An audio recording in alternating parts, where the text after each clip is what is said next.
In many ways, the presidency is a game of hot potato.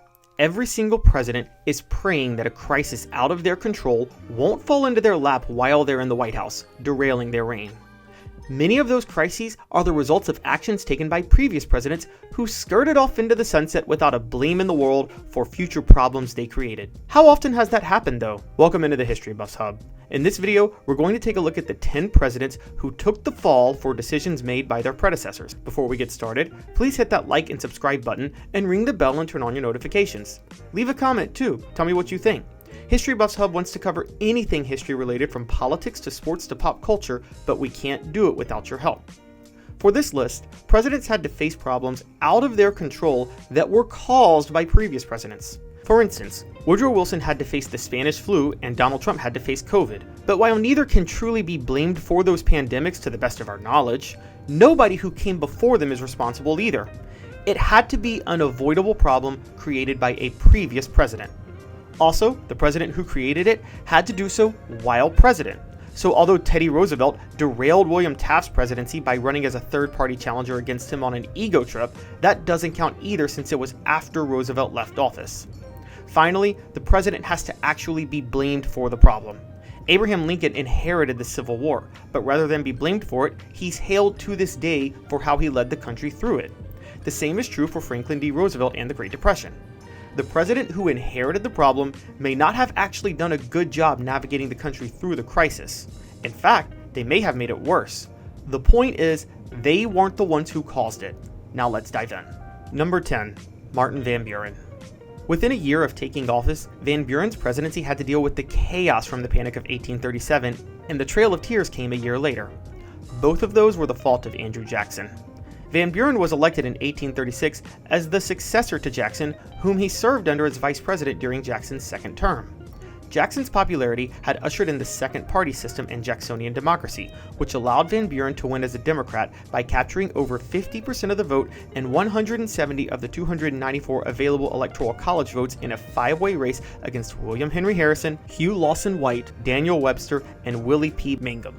All four other candidates were members of the upstart Whig Party formed in opposition to Jackson. Unfortunately for Van Buren, he was left holding the bag of the damage caused by Jackson signing the Indian Removal Act and dismantling the Second National Bank. Just over 2 months after Van Buren's inauguration, the Panic of 1837 began because of Jackson's economic policies.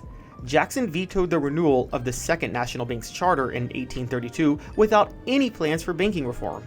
He then signed the Coinage Act of 1834 to encourage the circulation of gold into the money supply, and he followed that up with the Specie Circular Executive Order in 1836 requiring all payment for government land to be in gold and silver. Throughout his second term, he removed federal deposits out of the National Bank until it dissolved in 1836 when its charter did expire.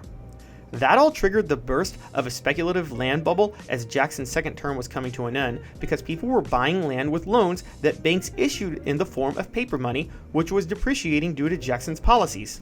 That burst caused a series of bank runs in early 1837, but with the banks drained of their currency reserves and no central bank to regulate the money supply, they didn't have the money to pay out, creating an economic crisis that lasted all of Van Buren's tenure.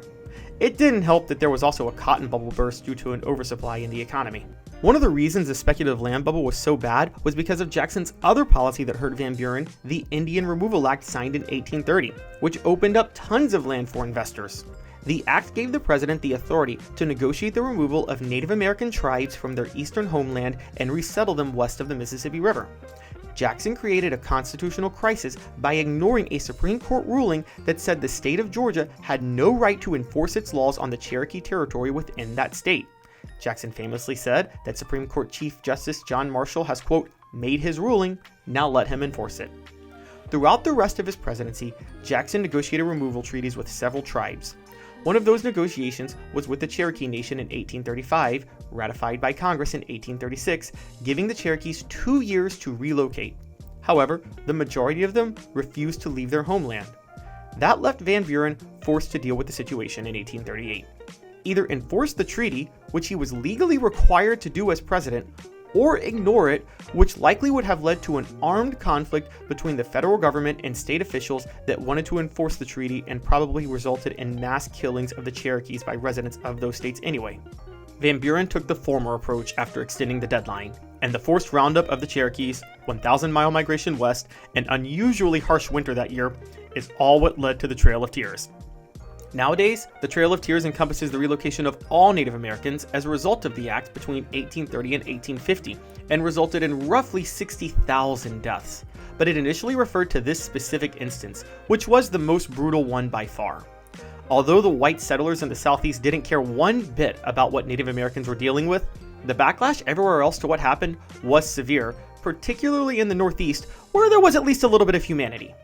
The combination of these two issues resulted in William Henry Harrison winning the presidential election in 1840 in a rematch with Van Buren, who lost by over 6 points in the popular vote and in a landslide in the Electoral College 234-60, making him the first U.S. president not named John Adams to lose his re-election bid.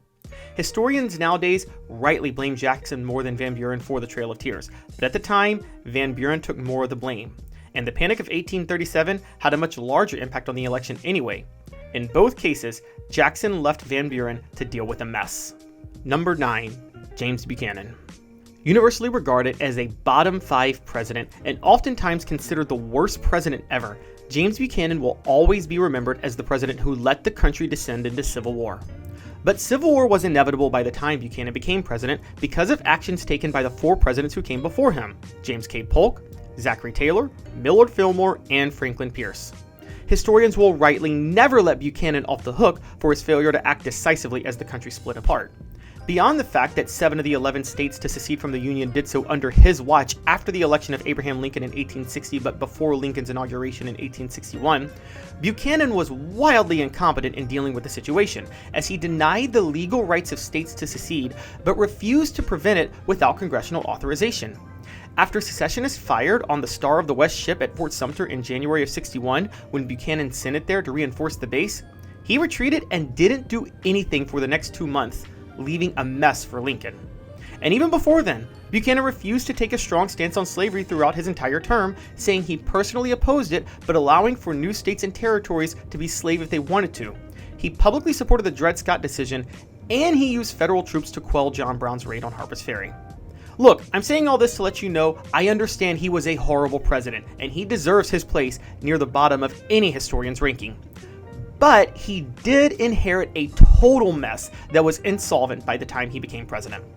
The story of slavery splitting apart the country into a civil war is one of presidents and politicians kicking the can down the road for generations so they didn't have to deal with it. You can trace it all the way back to the founders agreeing to protect it at the Constitutional Convention. For Buchanan, though, the trigger that made his situation impossible was Polk's presidency. Polk doubled the size of the country by seeing through the annexation of Texas, winning the Mexican-American War that netted the U.S. vast swaths of even more land in the Southwest, and acquiring the Oregon Territory in the Northwest. This was part of Polk's Manifest Destiny agenda to expand the country from sea to shining sea, but it exploded the slavery debate, so everything Buchanan dealt with falls directly on Polk. Up until that point, the U.S. had been operating under the Missouri Compromise, which passed in 1820 and admitted Missouri as a slave state and Maine as a free state, but then banned slavery in the remaining territory covered under the Louisiana Purchase that was north of latitude line 3630. The problem was the compromise didn't address territory as far west as the land Polk just added, and then came a series of failed policies over the next decade to try to address it. Polk himself proposed expanding the Missouri Compromise all the way to the Pacific Ocean to no avail.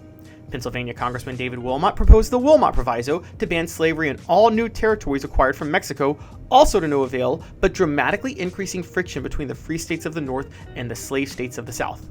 Then came the California Gold Rush of 1849, which led to several Southerners with their slaves moving to Northern California in 1849, and Polk's successor, Taylor, pushing to immediately admit California to the Union despite California's constitution banning slavery at the time. This helped lead to the Compromise of 1850, which was signed by Fillmore in 1850 after Taylor's death. It most notably admitted California as a free state, but passed a new fugitive slave law that was much harsher than the Fugitive Slave Act of 1793. The new fugitive slave law removed free states' abilities to protect fugitive slaves and essentially required them and civilians in free states to turn over any escaped slaves, and federal authority was expanded to enforce it. And it suspended habeas corpus before accused fugitive slaves, so southern states and southern slave owners could literally just go into a northern state, capture a freed black person, claim that person is a slave, and take them back home, and that person would not be entitled to any due process. Oh, and if a slave owner from a slaveholding state visited a free state with their slaves, that free state was required to recognize the slaves still as property despite being in a free state. This was all 6 years before Buchanan was president, and needless to say, it spiked hostility between the North and the South, and it only got worse. Northern states often refused to comply with the Compromise of 1850. Some of them purposely turned a blind eye to Harriet Tubman's efforts and the Underground Railroad, leading many southern states to attempt secession as early as 1851. Pierce became president after Fillmore and signed the Kansas-Nebraska Act in 1854, just outright repealing the Missouri Compromise by admitting Kansas and Nebraska as new territories and, despite being north of latitude line 3630, allowing each of them to vote on whether or not they would be slave or free. That led to Bleeding Kansas, a civil war just in Kansas that was a preview for the actual Civil War, where pro- and anti-slavery settlers fought over whether or not the territory should be slave or free.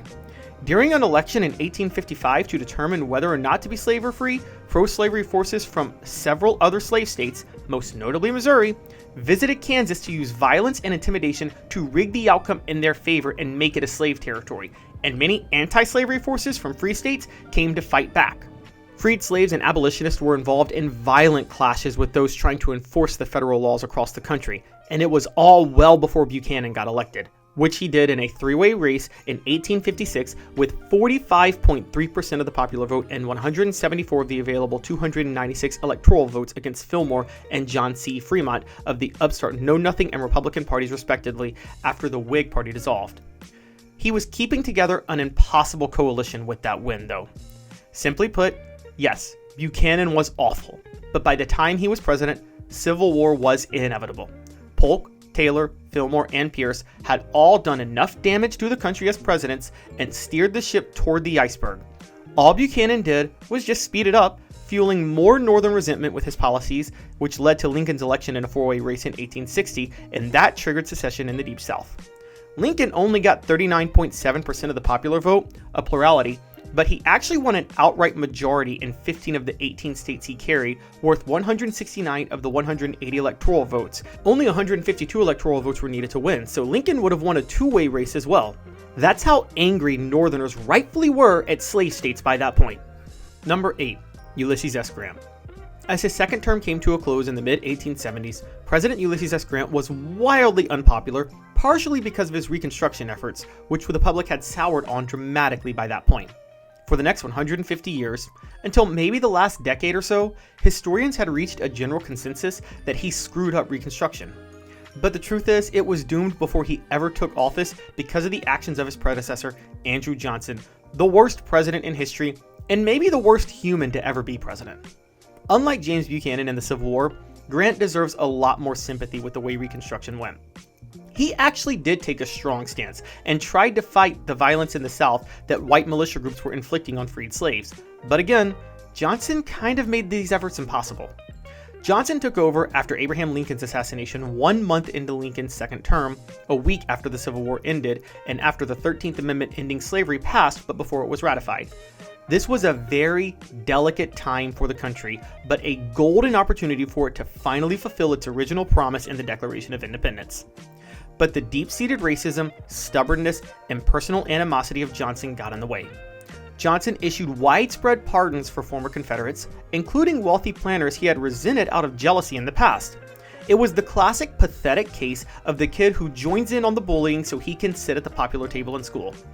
He then refused to enforce the 14th Amendment that gave freed slaves equal protection under the law, as it passed over his objection in 1866. That and his pardons allowed the pro-slavery Confederates to take back over the South and pass black codes, the precursor to Jim Crow laws.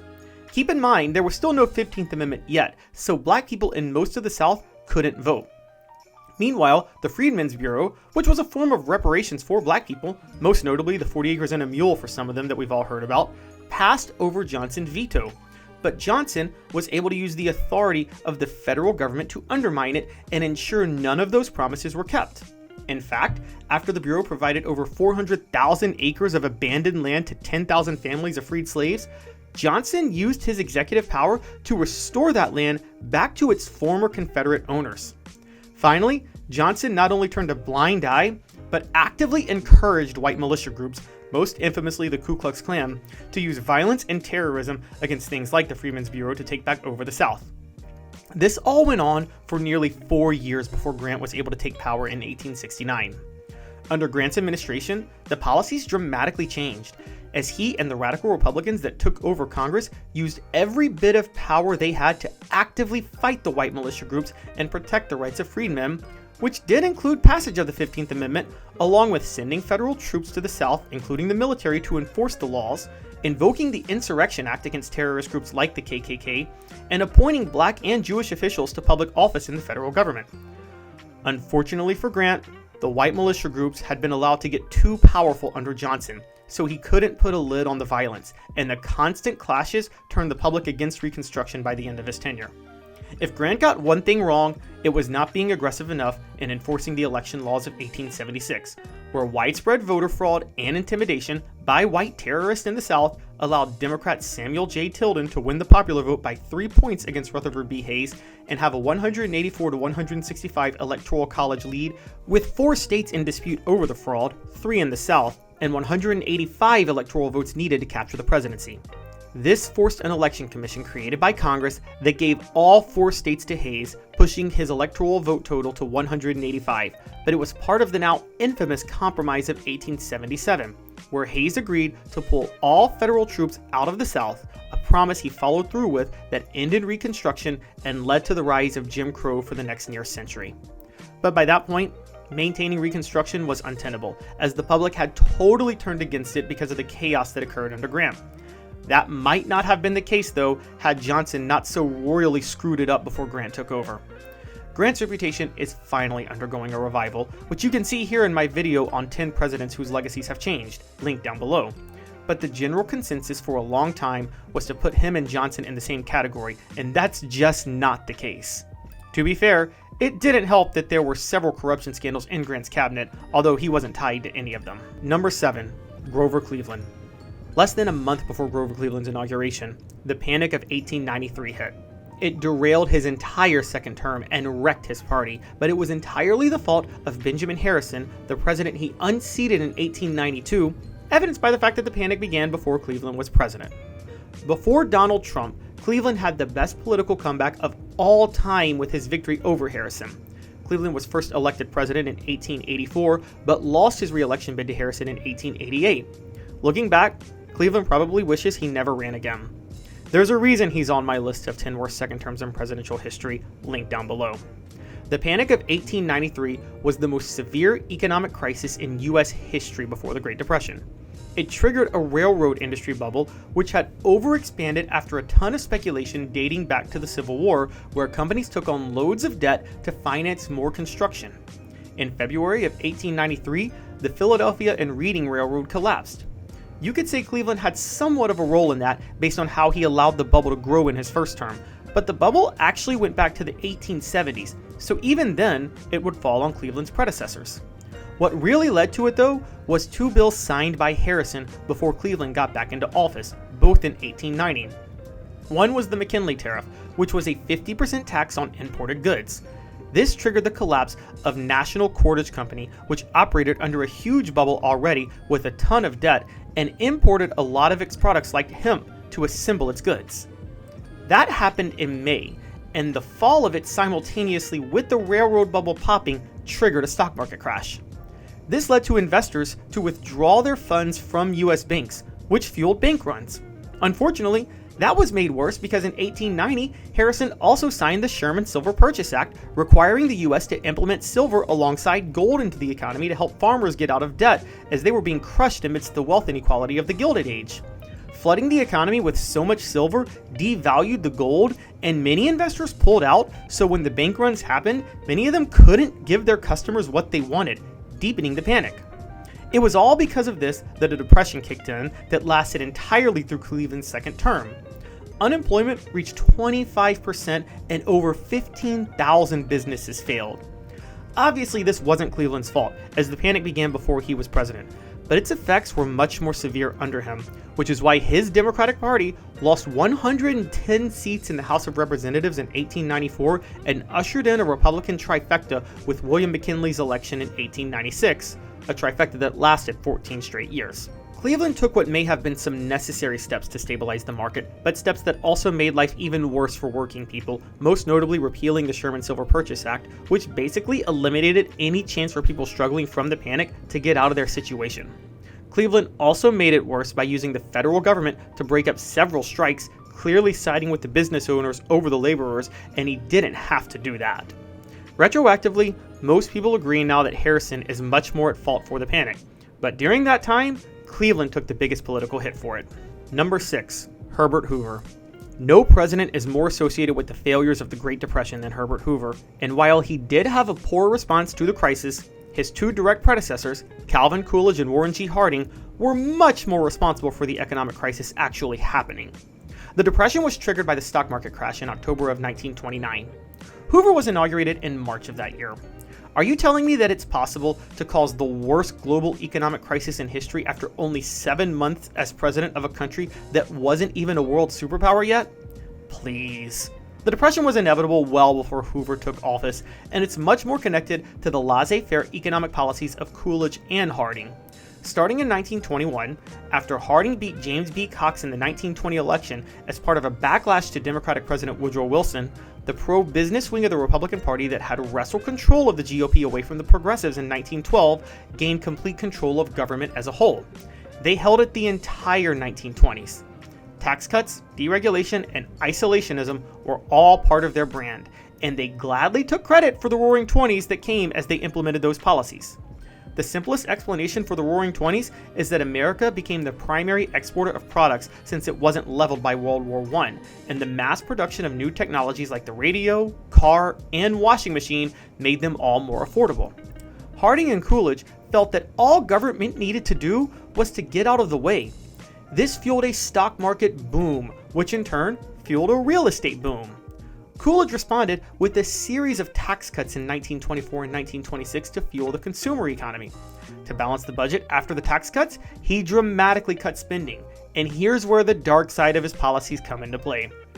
Coolidge cut pensions for veterans from World War I and the Spanish-American War. He reduced public spending on infrastructure, getting rid of several public sector jobs.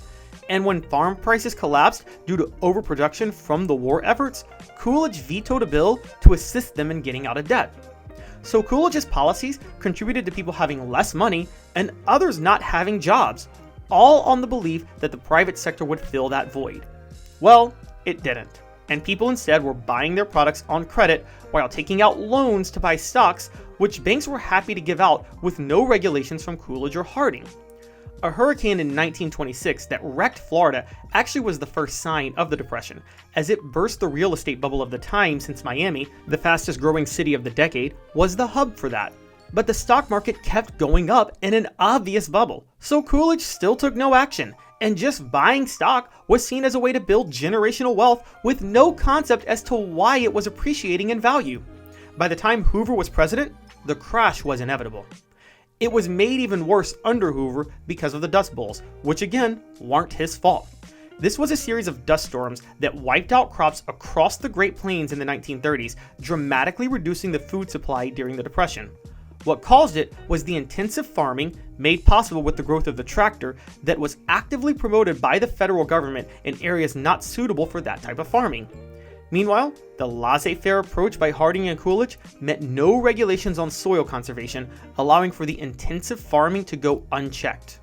So the cause and even the after effects of the Depression can be primarily attributed to the two presidents before Hoover. Now, to be fair, Hoover made it way worse with the Smoot-Hawley tariff, which launched a trade war with every country across the globe, even though all of those countries were going through the Depression as well. So Hoover wasn't blameless. But he was definitely left holding the bag for policies created by previous presidents.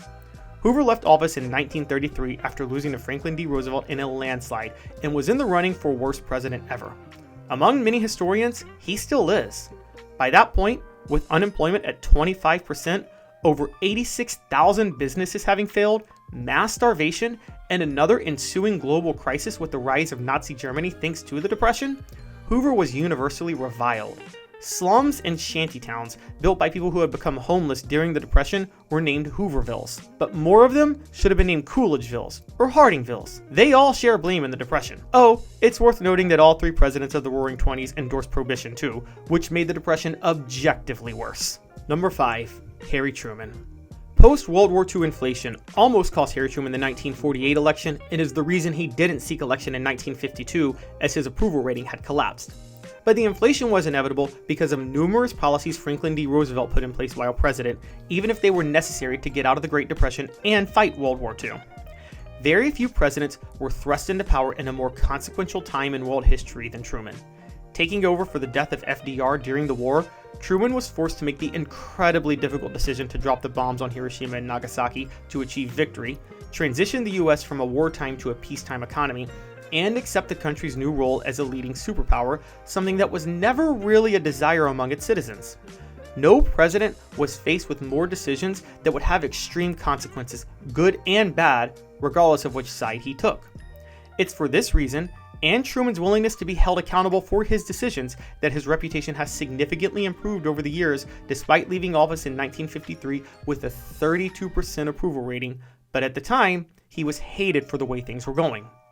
Some of this was his own doing, such as the stalemate in the Korean War, which many deemed as unnecessary, but the lingering effects of inflation had nothing to do with him. Under Truman, inflation reached as high as 17.6% at one point. 3 factors were behind this: the removal of price controls that were in place during the war, increased levels of income enjoyed by people thanks to several New Deal programs, most notably the GI Bill, and the lack of supply since it was on the heels of the war when all production efforts were focused on war efforts, and the Depression before that when nobody had any money to produce anything. Literally, none of those things were caused by Truman. The only thing that happened under him was the removal of price controls, and 1, he didn't support that but was forced to let it happen due to Congress, and 2, price controls can't be a permanent thing anyway. Eventually you have to remove them. FDR was the one to institute price controls, and FDR is the one who implemented the New Deal. And as already mentioned, the Depression itself is due to a combination of Warren G. Harding, Calvin Coolidge, and Herbert Hoover. Simply put, all of this fell on Truman. Now you can debate whether or not FDR was right or wrong for the GI Bill or price controls during the wars, but there's no doubt Truman took the blame for the effects of them. Interestingly enough, peak inflation occurred in 1946 and 1947, before Truman's re-election, and it fell down to below 2% in 1952 when his approval truly collapsed. But as we've seen with the post-COVID inflation era of the past 4 years, the after effects of inflation are oftentimes more severe on the public than the inflation itself. Number 4. Lyndon B. Johnson. Despite his successes in the Great Society and Civil Rights Movement, Lyndon B. Johnson left office wildly unpopular in 1969 and saw his Democratic base splinter all over his escalation of the Vietnam War. Although he didn't have to escalate the war, the fact is, he inherited that situation because of decisions by Harry Truman and Dwight Eisenhower to initially involve the US in that region. Truth be told, with the exception of John F. Kennedy, who Johnson replaced after his assassination and was much less hawkish, it's hard to imagine any president handling the situation any better than LBJ did. The Vietnam situation all started because the CIA, under Truman, began aiding the French who wanted to recolonize Vietnam back in 1950. The country was a French colony for almost 100 years up until the end of World War II, and when France tried to take it back after the war, the people of the region fought back. The French then turned to the US for help, and Truman unfortunately obliged, but after the country gained its independence, this resentment against the West eventually led to its separation in 1954 under Eisenhower, with North Vietnam becoming communist and an outpost for the Soviet Union. Ngo Dinh Diem took over South Vietnam, which became an outpost for the West, led by the US. Already developing a habit of overthrowing democratically elected leaders to install puppet dictators friendly to US business interests, Mr. Beware the military-industrial complex himself was more than happy to send troops to the region to keep South Vietnam under US control, despite the fact that he had partially gotten elected because people were opposed to Truman doing the same thing in the Korean War. For a decade under Eisenhower and JFK, Vietnam was somewhat of a benevolent proxy war between the US and USSR. But 3 weeks before JFK's assassination, President Diem was assassinated, and that plunged South Vietnam into political chaos. The instability created a vacuum for the Viet Cong, the pro-communist guerrilla military force in the region, to take over by the time LBJ was president, and he was left to clean up a mess caused by Eisenhower and Truman. This forced a tough choice on LBJ. Escalate the war to avoid more Soviet dominance, or allow the communists to take over all of Vietnam. He unfortunately chose the former, which indeed was a terrible decision, and he did so by lying about an attack on the USS Maddox in the Gulf of Tonkin in 1964 to gin up support for the war, and then expanding the draft in 1965. Obviously, the effort was a total failure, resulting in nearly 60,000 US soldiers dying and many more Vietnamese and eventually Cambodian civilians. The backlash was so strong that LBJ didn't even seek his party's nomination for re-election in 1968. The US withdrew 10 years later, with Vietnam reunifying under communist rule. LBJ deserves no grace for those decisions, but the point is, he wasn't the one who sent US troops over there, and given how repressive it turned out Diem was to his own people, the US backing him in South Vietnam only generated more resentment and more sympathy for the Viet Cong. Truman created the original sin of backing the French. Eisenhower, who was all talk with his fake anti-war rhetoric that he gets so much undeserved credit for today, created the second original sin by sending in troops to back such an awful regime. Of course, LBJ isn't the only president who was blamed for a foreign policy mess created by Eisenhower's imperialist ambitions. JFK took a political hit from the Bay of Pigs invasion, a failed attempt by the US government to overthrow Fidel Castro, but that was 3 months into JFK's term in 1961. Plans for the operation were well underway and devised in the Eisenhower administration. That led to the Cuban Missile Crisis, which JFK handled masterfully. So we can safely say an Eisenhower mess almost blew up the world, and JFK had to clean that up. Number 3, Gerald Ford. The only president to never be part of a winning presidential ticket, Gerald Ford served from 1974 to 1977 in the White House, but lost his election in 1976 due to public sentiment against corruption at the time. Unfortunately for him, he had nothing to do with that corruption. It was all a backlash against President Richard Nixon and Vice President Spiro Agnew, who both resigned after they were elected in 1972 due to separate corruption charges, which led to Ford becoming president in the first place. Ford, a congressman from Michigan, replaced Agnew as VP after Agnew resigned in 1973 because it was revealed that he had accepted bribes for construction contracts during his time as governor of Maryland. Nixon then resigned due to the Watergate scandal, which is how Ford became president. His rise to the White House was some straight up House of Cards stuff. During his time in the White House, though, Ford had to deal with a period of stagflation, the horrible footage of Saigon after he pulled the final US troops out of Vietnam, and those corruption issues. The former two are also things he faced that other presidents created, but he overcame both, as the economy had recovered by his election year in '76, and his approval for following through on the Vietnam withdrawal actually spiked a month after it happened. So corruption was the only thing that really hurt him, and he lost the '76 election to Jimmy Carter with the central theme being trust in government. Ironically, Ford was one of the most honest men to ever be president, and given the way he portrayed himself, he was actually credited with restoring public trust, which is why he only lost to Carter by 2 points in the popular vote and 297 to 240 in the Electoral College. But as the former VP to Nixon, he had the stain of that administration on him, so Carter being an outsider was going to be tough for him to beat. Now, to be fair, Ford did himself no favors by pardoning Nixon, but just being tied to that administration cost him an election he may have actually deserved to win.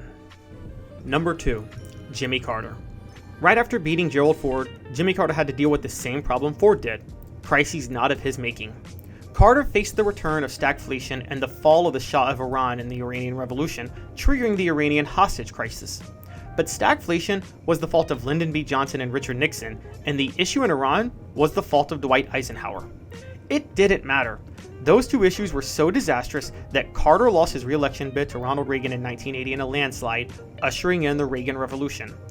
Stagflation was primarily the result of a reckless monetary policy by LBJ and Nixon. LBJ's Great Society programs went into effect just as he was escalating the Vietnam War, and while he could have gotten away with one, the combination was just too much spending. Add in the dramatic economic growth of the 60s, where the longest economic expansion in history happened to that point from 1961 to 1969, and there was a ton of money in the economy, meaning the Federal Reserve needed to raise interest rates. Fed Chair William McChesney Martin did indeed raise them in the mid-1960s, but LBJ then applied pressure on him to keep them artificially low to keep unemployment from rising. Martin compromised and didn't raise them as much as he should have, never even reaching 8%. That policy stayed in place through Nixon's presidency, but Nixon made it worse. After interest rates did go over 9% in Nixon's first year as president, Martin resigned his position, and Nixon appointed a loyalist and political hack, Arthur Burns, to chair the Fed in 1970. In a blatant attempt to make sure Nixon was reelected in 1972, Burns lowered interest rates to below 5%. Nixon himself instituted wage and price controls in 1971 to keep inflation that should have resulted from the low interest rates from happening. And he also pulled the US off the gold standard and opened up trade with China. All of this did spur economic growth, temporarily. But it eventually led to stagflation under Ford, and it's why stagflation returned under Carter. To counter the artificially low interest rates and prices that had been public policy for the previous 15 years, the Fed was going to have to raise interest rates, and Carter appointee G. William Miller's attempts to do so gradually failed. He was replaced by Paul Volcker, another Carter appointee who had to spike interest rates and introduce a shock to the economy to undo the damage. That's why interest rates hit 21% under Carter, while inflation hit 14%, and there was a recession. Making it worse was an oil crisis during Carter's presidency. There was a major gas shortage, and gas prices were out of control. That was all triggered by an OPEC oil embargo in response to the US supporting Israel in the Yom Kippur War in 1973 under Nixon, and the chaos from the 1979 Iranian Revolution, which also hurt Carter. The revolution also wasn't his fault. It was an overthrow of the Shah of Iran by the Iranian people and the installation of the Ayatollah, which led to the country becoming a theocratic fundamentalist Shia Islamic government. It is still that today. But the fall was inevitable. This is all because under Eisenhower, again the perceived heroic statesman who gave that flowery speech against intervention in his farewell address, the CIA overthrew a democratically elected government in Iran in 1953, led by Prime Minister Mohammad Mossadegh, all because he nationalized the country's oil, which threatened British oil interests. The US then installed the Shah. Yes, Eisenhower overthrew a foreign government to appease another foreign government's business interest. Anyway, that fostered generations of resentment that boiled over under Carter. It also triggered the Iranian hostage crisis, where 66 Americans, including diplomats and civilian personnel, were taken hostage in Tehran after the fall. Carter's inability to bring them home, combined with the fall of the Shah, made him look weak, as 52 were still held on election day, and the overwhelming horrible economic conditions are what led to Reagan's landslide victory in 1980, where he captured 489 electoral votes, 44 states, and won the popular vote by over 9 percentage points. Oh, and although this one doesn't count, one of the other things that cost him should be blamed on the actions of his direct successor, as the hostages in Iran were finally freed on the day of Reagan's inauguration in 1981. And we now know from revelations by Ben Barnes, a former Texas state representative and lieutenant governor, in a New York Times article in 2023 and Tom Vanderbilt's October 2024 book Den of Spies, that Reagan's campaign sabotaged the release of the hostages via former Texas Republican Governor John Connally, who took a trip to several Middle East countries in the summer of 1980 and pledged a better deal for the Iranians than what they were going to accept from Carter as long as they kept the hostages until Reagan's inauguration. So Carter was pretty much screwed by selfish political actions of every president surrounding him except, ironically, the president he beat in 1976, Ford. Before we get to our final president, I want to address a couple of honorable mentions.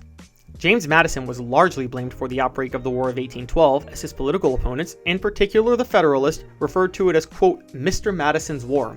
But Thomas Jefferson was largely responsible for it, as the Louisiana Purchase removed French power from North America, increasing tensions with the British, and Jefferson's signing of the Embargo Act of 1807, a general trade embargo on all foreign nations designed to affirm American neutrality in the Napoleonic Wars between France and Great Britain, only further increased that hostility since it severely damaged the US economy.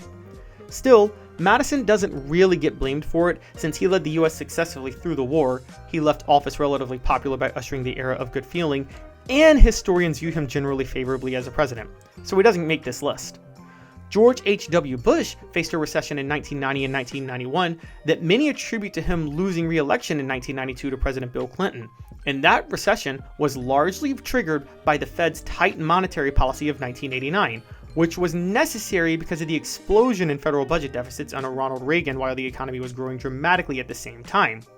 It also came on the heels of the savings and loan crisis in 1987, which was a result of Reagan deregulating savings and loan companies in 1982 by allowing them to expand their portfolios just from home mortgages to investing in riskier commercial real estate, consumer loans, and junk bonds.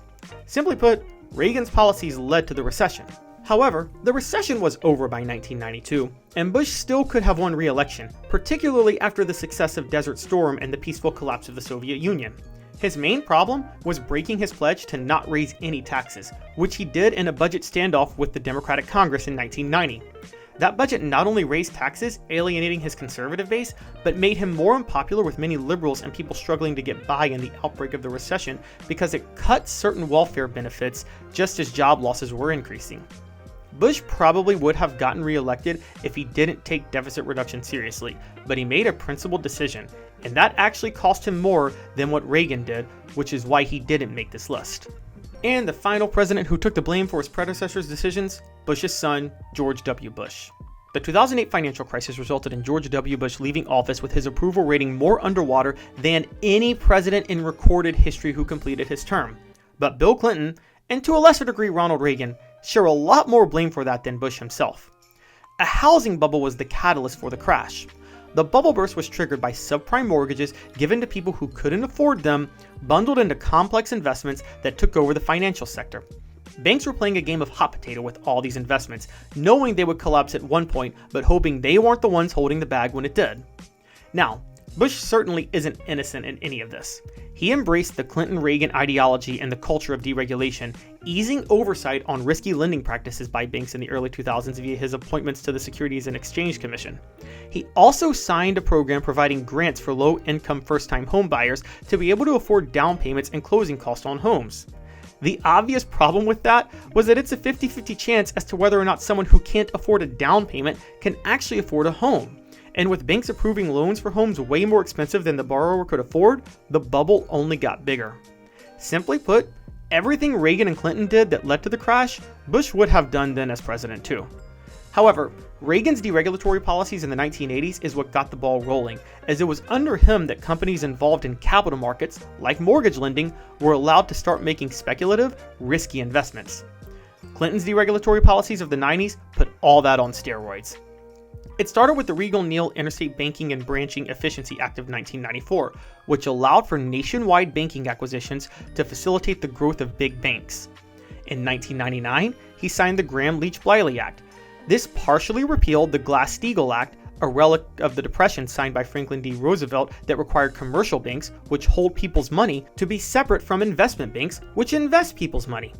The other part of Glass-Steagall was the creation of the Federal Depositor Insurance Corporation, which backs depositor money into banks. Gramm-Leach-Bliley removed the barrier between investment and commercial banks, but kept FDIC backing in place, which meant that banks could now make risky investments with depositor money, and if they lost it, it wouldn't matter since the federal government would back them up with taxpayer money. Essentially, they privatized all their profits and socialized all their losses, and had no incentive to be careful about their investments. What could go wrong? Clinton then signed the Commodities Modernization Act of 2000, which exempted derivatives from the regulatory state. The derivatives market was fueled by credit default swaps, which basically is an insurance policy for an asset in the stock market. You pay a fee to a seller for insurance on an asset, and if that asset devalues to a certain point, the seller pays you out in insurance money. Entire companies were basically kept afloat by selling credit default swaps, most notably AIG. So with the combination of banks getting bigger, being allowed to make risky investments with no consequences, and now in many cases being incentivized for investments to fail, Clinton shoved a pile of dynamite under the US economy. Since the belief was that mortgage-backed securities were the safest investment, that was the source of all the investments. But Clinton also increased the required percentage of mortgages from Fannie Mae and Freddie Mac, government-sponsored enterprises that backed mortgage lenders, to go up from 42% to 50% by 2000, which helped contribute to easing restrictions. The housing market was the match that lit the stick of dynamite, and it all came down in 2008, triggering the Great Recession. Things were made even worse because of Clinton's welfare reform bill in 1996, which put work requirements in for welfare benefits. Hard to meet those work requirements when there are no jobs. Ironically, the severity of the crisis led to a level of nostalgia for the good economy of the 1990s when many people started saying they missed Clinton, even though no president is more responsible for the crash than Clinton. Also, ironically, since it happened under Bush, it resulted in a landslide election for the Democrats in 2008, as Barack Obama became the first black president, and the Democrats won 257 seats in the House of Representatives, along with 60 in the Senate to make it filibuster-proof, even though Clinton was a Democrat. Hurricane Katrina, the Iraq War, and the 2008 financial crisis all derailed Bush's second term. Iraq was solely his fault, not the fault of any predecessor. Although the scope of the storm and the destruction of the levees in Katrina aren't his fault, FEMA's response was. But the biggest factor in Bush's unpopularity as he left office was the Great Recession. And although he's certainly not blameless for it, and actually did a lot of things to accelerate and make it worse, he's not responsible for the crash happening. Thanks for hopping into the History Buffs Hub to watch this video. Who are some presidents you would say are unfairly blamed for decisions made by their predecessors? Please tell us in the comments, and once again, don't forget to hit that like and subscribe button for more History Buffs Hub videos in the future.